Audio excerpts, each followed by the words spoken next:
సీట్ను కూటమి తనకు కేటాయిస్తుందని 4 రోజుల్లో శుభవార్తతో మళ్లీ వస్తానన్నారు నర్సాపురం ఎంపీ రఘురామకృష్ణరాజు.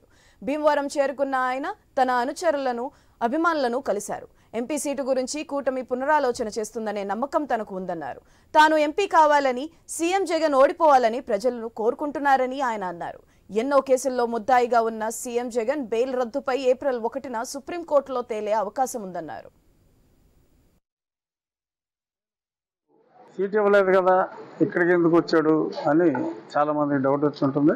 కాకపోతే మొన్న లిస్టులో నా పేరు లేకపోయినా తప్పకుండా కూటమి వాళ్ళ తీసుకున్న నిర్ణయాన్ని సరి చేసుకొని తప్పకుండా కూటమి అభ్యర్థిగా త్వరలో నా పేరు అనౌన్స్ చేస్తారు అన్న నమ్మకం నాకు ఉండబట్టి నా సన్నిహితుల్ని, స్నేహితుల్ని, అభిమానుల్ని అందరినీ కూడా ఒక 3-4 రోజులు ముందుగా ఇక్కడ ఉండి మాట్లాడి తర్వాత ఈలోపు మోస్ట్లీ